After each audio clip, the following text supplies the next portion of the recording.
So, you know the section of internet that everyone knows about and it's always split 50-50 how people feel about them? Furries! Today we're going to talk about furries. Joking aside, today I was given permission, not that I really needed it because he lets me draw him whatever, to draw my boyfriend Sona. His name is Frosta. Because I, for one, need to have practice with drawing like muzzles and all that kind of stuff, and I figured who best to use than my own boyfriend's character. If you, of course, enjoyed the video today, make sure to comment, like, and subscribe, as it lets me know you guys enjoy these type of videos and I will continue to make them, and it tells the YouTube algorithm that I am worth being pushed out too. Now let's get into the meat and potatoes, or in this case, horns and tails. Now for context, I have been dating him for approximately a year and some change, and before that we were friends and he had commissioned me I want to say in 2024 for some emotes. I'm not going to show those here because that's not really what I want to get into. My first completed piece I've done of his character was also in 2024. I'll post it here. So this was my first experience seriously with drawing like furry artwork. Before that point, I did not draw it. The most I could say is maybe Sonic, but even then that's a pretty far stretch considering proportions are way different and nothing like at least typical furries that you see. Anyway, which to put a note to that, I have seen Sonic characters like stylized to be more furry like, but anyway, so yeah, I had zero experience, and up until this point my only real experience is drawing him whenever I get the urge to. I will say at the beginning of trying to draw him a couple years ago, it was intimidating. It still is a little bit, and because of that, today when I started drawing this, I wanted to get a reference. I wanted to get a reset point because I have stylized him since then, my own little spin on his character. And so here I did a reset. I decided to do a front face and a side view, which I found out these are actually pretty easy for me to do. It was the 3/4 or 3/4 view that I should have done in this practice study, whatever you want to call it. But again, the study was to kind of lay out where everything went, proportionally how I want things to be as my art style plus the furry art style. Not that they don't mix, but it's weird to kind of like get together. And so especially like eye placement, because they are so big compared to at least some styles that I see. I definitely see like cute and squishy kind of like my artwork, but they do furries really well, which they do it well because I've been doing it for so long, while I am a tourist in this section of the art world. Also, disclaimer, we do not appreciate furry hate here, so if you have hate in your heart to get in the comments and say some rude shit, leave. I don't want to hear it. We do not appreciate that. Everyone is welcome in my community. Just wanted to say that. Not that I expect anyone to be hateful, but you never know. You might get that one douchebag who gets in here. But anyway, yeah, so I did this reference guide for myself, I guess. That's the best way to describe it. And I think it came out pretty cute. And like I said, it was kind of a reset because you'll see later on that I have changed how his hair works. I changed how his horns are, all of that good stuff, which he's also kind of going through a redesign is not the word, a rework slightly, and that's a pretty far stretch. Mostly with the horn shape. He prefers them antler-like instead of horn-like they have been. So in the reference I made, they are very horn-like, but in the finished drawing, I do make them more antler-like because I do enjoy that more anyway. If I really remember, I won't. Let's be so real, I won't. But I might post some sketches I've done of him, but to show the difference of my stylization. By the way, if you would like to check him out, he does stream on Twitch, so feel free to hit him up with a follow. But anyway, joking. But yeah, I don't know. I found these like straightforward and side views to be pretty fun. And it definitely helped me like kind of understand and continue to refine, because really that's what it is. I'm trying to refine what I've done before, as again, I'm new to it overall. Like, it's been a few years, but I'm not consistently doing it. So I would say every time that I draw him, there's something different going on because I'm trying to figure out how to make this easier. How do I translate this? How do I do that? You know. Which I highly recommend anyone if you're trying to learn to draw something. It doesn't have to be furries, but it could be animals, bugs, landscapes, whatever.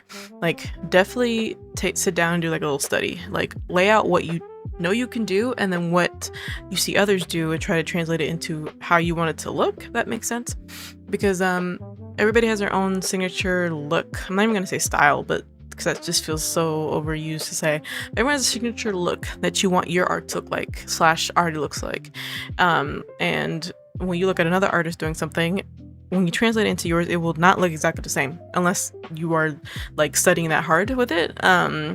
I guess like an example of that would be like realism or landscapism, like in like a college setting. When I was in college, like we did studies and the goal was to get as close as we could.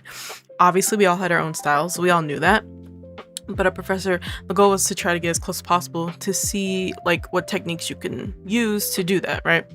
And kind of break out of your comfort zone. Yeah, basically. And I've done a few landscapes and like realistic portraits that I dread every time.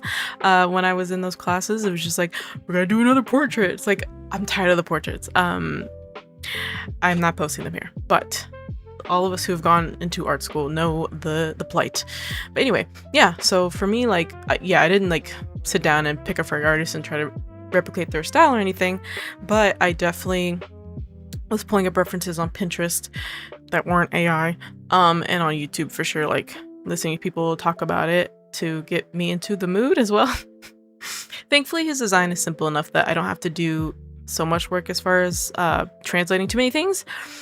And for me, it's the anatomy. Like, once I get the anatomy down and I'm comfortable enough with how the face looks, I'm usually in the clear because the body isn't that weird to me. Yeah, so it's really just the muzzle, how that works, like the mouth and teeth things. That's where I trip up every single time because it's just very like weirdly shaped and it's weird. I also have yet to draw him with his mouth open because of that. I'm scared. I don't know how to translate that yet, so his mouth will be closed. But eventually I have to conquer that beast at some point to do more dynamic looking faces. But yeah, currently as I'm looking at the speed paint, I'm still working on the side view of him. I will say, I think proportionally, the side view is not as good as the front view. It doesn't look bad or anything. Like, it wasn't, again, this is more simple, like not super finished or anything, but I do think proportionally I could do a little better. Speaking of proportions, on the full drawing, there's some proportion things that I won't talk about later if I remember, that I'm looking at it now that the piece is complete. I was like, oh, I maybe should have did that. But yeah, that's my explanation of the initial sketching that I'm doing. I'm gonna play some music while we finish out the planning phase. Here's what I think he'll look like. I don't know, whatever. It's planning, kind of, sort of. But yeah, let's get into some music and I'll be right back.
where we start the actual completed piece, speed paint. Yes, I started drawing before I started recording because I had a suspicion that I was going to struggle with the muzzle. So I was like, let me just get it out now so I don't screw it up. But anyway, actually there was another sketch I showed for a second that I was working on yesterday that I did not like. I had a separate pose and everything, and when I started working on it, it was too challenging for me because the reference I was using had a bit of a head angle, and I don't know why I felt, yeah, I can take that on. Like, no, I cannot.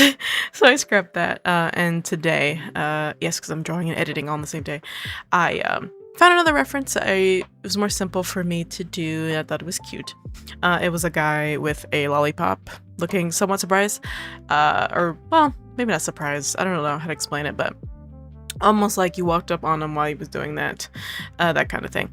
And I just translated it for him, which is a more smug expression, because that's how I characterize him, and that's pretty on par with how he does as well. He has more range of emotions than that, but I just find it the most fun. But yeah, I honestly, like, looking at, like, while I was sketching it, like, was pretty proud of everything, how it was coming out. You know, I get so intimidated, like, in the moment when I'm making or trying to draw this out, but once I get to a good spot, like, again, once that muzzle is good and everything looks right on the face, like, I'm solid. Like, I'm running for it. So yeah, it came out pretty cute, like the face, and then I just kind of go from there. His hair, so it was one of those things that is very heavily stylized. Not that it's far off. Like, if he had artistic ability, he would probably do the same. I base his hair off of what his hair looks like. And so, you know, the first few times I drew him back a couple years ago, I had, like, no hair.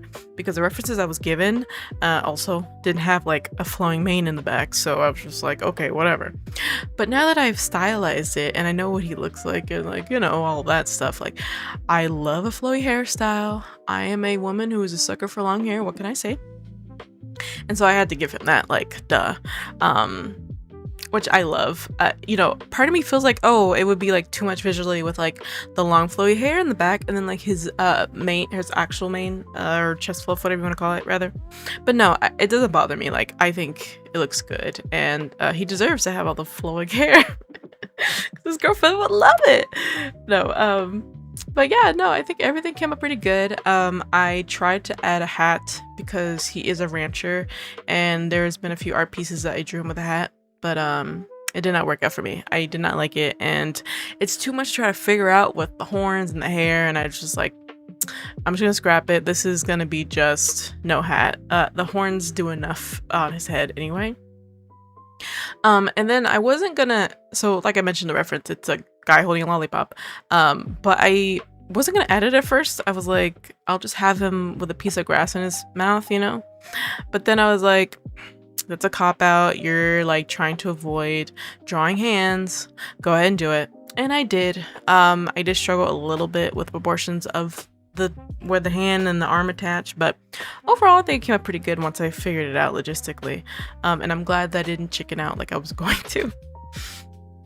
And then another thing about this, he wears, like, a buttoned up shirt, kind of, sort of, and it's very funny because it's like the fluff is, like, coming out of it, out of the collar, essentially. So I almost forgot. I was like, oh wait, but I don't want to erase this fluff that I drew because I really like it, so I just made it work. But yeah, overall, like, surprisingly not many complaints here. I was able to pull it out pretty quick, and I like my stylization of him and how my art style looks with his character. Have I tried drawing other furry archetypes? No. Minus, I guess, my shark Sona, but that's, I don't know if I would count that. But any of the traditional ones that we know, I have not tried. I'm a little scared. I definitely want to focus on him and try to get that down as much as I can, because there are times where I would like to draw goofy things with him and me, but your girl gets intimidated and I give up, which sucks. But there's a lot of pieces too that I've started and are in good spots, like this one was, but I never finished, and that's on me. Having a full-time job and trying to be an artist is hard sometimes. I should finish those. So it's like there's proof that I have been working on this for a while. But yeah, overall, no complaints. I had to fix some stuff, unfortunately, because I started merging stuff and I was like, I didn't excuse me, I didn't flip the canvas. By the way, highly recommend if you are a digital artist, not to say that traditional artists can't necessarily do this, but it gets difficult. But if you're a digital artist, I would highly recommend flipping the canvas, as you can points out any mistakes that you have proportionally and angles and stuff. I've been doing it for, to admit, I haven't been doing it often, like until probably the past year and a half or so, but I do it consistently now. Yes, but it is a lifesaver. It definitely points out things that you wouldn't see before. Don't ask me how it works and why it makes sense that it works that way, but it just does. And of course, now I'm cleaning up the liner as you do. Excuse me, cleaning up my sketch as you do. I've gone on and on about how this is my flow and I personally really enjoy it. I actually was scrolling on YouTube and I saw, I believe her name is Neko Rena on YouTube. She's a decent large artist. She had made a short about how she's finally embracing the fact that she can use a sketch as line art, and that resonated with me, as that was something I came to terms with as well a couple years ago. I'll explain it the last time because I feel like I would explain it. During college, I was burnt out, and then once I graduated, I felt like drawing was awful for me, and eventually I was like, I need a change. And the change was to stop doing line art, as I find it to be tedious, and instead I prefer cleaning up my sketch that's there. I just find it, I guess, it brings me more in touch with my art, and it's technically, well, I don't know if it's technically longer or not. Probably not, actually, now that I think about it, because you're not redoing every single line again. Instead, you're just cleaning up the ones that are there and adding in whatever you need to. It feels like painting in a way, which is weird because I don't paint at all. I mean, I have in school, but that's about it. But yeah, it's more open, and I think that's what I like about it. So I would highly recommend trying it if you haven't already, and it might improve your workflow. You never know. And actually, the main part of it is it lets you embrace imperfections, because I don't sit there tediously redoing and undoing the same line over and over and over like you do a line art. Instead, I just embrace that there's going to be rough parts to the line art because it's a sketch, and I don't care to get every single nook and cranny to fix it. So that's been very nice. So yeah, would recommend that. But that is pretty much it about the drawing. I clean up the sketch and then I color it, and that's about it. Typical process. So let's get into some music again.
My question for the video this week is, if you were an animal, who would it be and why? Again, this feels pretty on brand for what we're drawing today. I'm sure if all of us were artists out here, and if we got down to it, if we could identify with an animal and then make a persona out of it, we probably would. Let's be so real. As much as people act like they hate them, it's kind of cool. Like, hello. For me, well, I already have a persona. It's a shark. She looks cool. I have not drawn her since I drew her the first time, though. I should probably do that. Which, I didn't pick the shark originally. I spun it. Or no, I did an animal test, I guess, quiz, whatever. It was like 20 questions, and then it picked shark. And it was so funny because I had a clip from Twitch. I don't have it now anymore. But it was like, I think I said something along the lines of like, oh, if it picks shark, like that would be so cool, or something like that. And then I got shark, and I was like, oh, I was very hyped because I think sharks are cool, and like, yeah, like cool. Of course, now I would probably also have a bat one too. I should probably draw that actually, since that makes more sense. But yeah, definitely shark is cool. I will have that video in the end card of this of this one if you want to check it out. But yeah, favorite animal and why. Another thing I wanted to get into, actually, which is random, is my chokehold that games have on me and the amount of time I don't have to play them. So was it 2 videos ago, I did my Fields of Mystery video, and the game has a chokehold on me. I'm not gonna lie, I very much enjoy it. But before that, I swear this past like summer, it's been like a string of games being released over and over and over. There was, trying to remember, I don't know the order, but Rhythm Heaven came out, Splatoon Raiders came out. There's just a lot of games that came out, and I have them all, but I don't have the time to play them all like properly, because I guess it's the ADHD in me that I don't have. I don't know. I'll jump to the next one because it came out and then I dropped the one before. Oh, Tomodachi Life. That's what it was. Yeah, these games came out in a span of like 3 months, and I'm struggling. And of course, I still intertwine my Genshin and all of that. You know, I play that every day. But yeah, how do you guys deal with, I guess, time management when it comes to games? I know it's not really an important topic that we should be talking about today, but I don't really care. Yeah, I struggle with that, and I would like to be better about it. But I feel like, I don't know what it is. I need to jump to the next one to play it because it's new, and then like the other one gets left alone. And games like Expedition 33, which I got, you know, like when it came out, and I was really gung-ho about it, and I loved the game, but I have not beat the game because some other game came out at the time or whatever it was, and so I fell off. And now it's been too long for me to be like, do I restart the entire game? I don't know. I'm still torn on that, but the longer we go, the more it's like, yeah, just restart. But yes, Fields of Mystery has been fantastic. I would highly recommend. Now that it's fully released, again, not sponsored. Not sponsored. Very good game. If you love Stardew, you will love this game, arguably even more in my opinion. Stardew's great, but I think Fields of Mystery has a nice fresh take on it and has more to, I feel like there's more, I have more motivation to continue the story, I guess, if that makes sense. I feel like Stardew is not too story heavy. But I need to finish Splatoon Raiders. I need to finish that. Look, there's a lot going on. I need to finish things. But yeah, that's enough yapping about that. Let's get to the end of this video, shall we? Congratulations, you have made it to the end of this video. Thank you so much for watching. As always, I appreciate everyone who comments, likes, interacts with me, whether it be on the video or in my Discord or just to say hello, whatever the reason is. I appreciate you guys very much. Making videos every week is taxing a little bit, just seeing the ups and downs of views and stuff. I'm still going strong though. I have a better mindset than I had before, but of course, I appreciate any support that I get. Like, obviously, it's not required to watch my stuff, so that alone kind of fuels me to keep going. Because even if I get 50 views, hey, that's 50 or so individual people who decided to watch your video when they didn't have to. Of course, everyone, sip some water, take care, and I will see you guys next week. Mwah. Goodbye.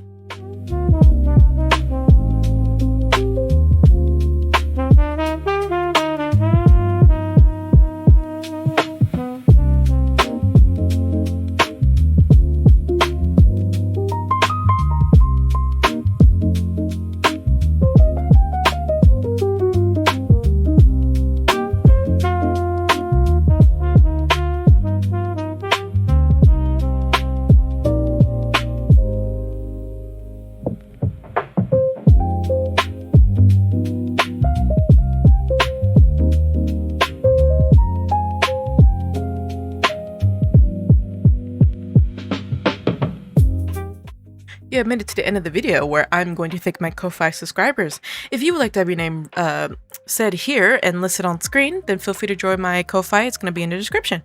First of all, I want to thank my lovely boyfriend. It's Frosta. Thank you so much for being in the simp tier. I appreciate you so much. Next are going to be my $5 tiers, which are my ankle biters, which are Sam. Thank you so much. Risky. And Colebroke, thank you so much for supporting me at the $5 tier.